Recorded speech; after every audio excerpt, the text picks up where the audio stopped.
শ্রীমদ্ ভগবদ্গীতায় শ্রীকৃষ্ণ অর্জুনকে যে অমৃতবাণী প্রদান করেছেন তা আমাদের জীবনের প্রতিটি পদক্ষেপে পথপ্রদর্শক। নিচে শ্রীকৃষ্ণের কিছু অমূল্য বাণী তুলে ধরা হল। ১. কর্ম ও ফলাফল। কর্মণ্যেবাধিকারস্তে মা ফলেষু কদাচন। অর্থাৎ তোমার অধিকার কেবল কর্মে, তার ফলে নয়। ফলের আশা ত্যাগ করে নিজের কর্তব্য পালন করে যাও। ফলের দুশ্চিন্তা করলে কাজের একাগ্রতা নষ্ট হয়। ২.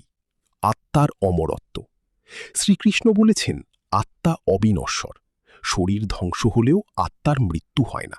যেমন মানুষ পুরনো পোশাক ত্যাগ করে নতুন পোশাক পরিধান করে, তেমনি আত্মাও পুরনো শরীর ত্যাগ করে নতুন শরীর গ্রহণ করে।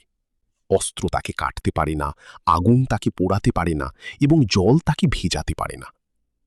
৩. ক্রোধ ও মোহ। শ্রীকৃষ্ণের মতে মানুষের ধ্বংসের মূল কারণ তিনটি: কাম, ক্রোধ এবং লোভ।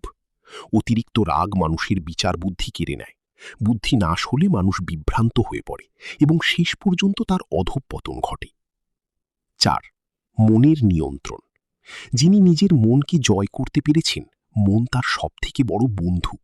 কিন্তু যিনি মনকে নিয়ন্ত্রণ করতে পারেন না, মন তার সবথেকে বড় শত্রু হিসেবে কাজ করে। ৫. বিশ্বাস ও ভক্তি। যে যথা মাম প্রপদ্যন্তে তাংস্তথৈব ভজাম্যহম। অর্থাৎ যে আমাকে যেভাবে ভজনা করে আমি তাকে সেভাবেই কৃপা করি।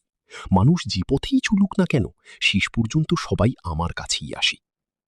সার কথা, শ্রীকৃষ্ণের মূল শিক্ষা হল অধৈর্য হইও না, বিচলিত হইও না।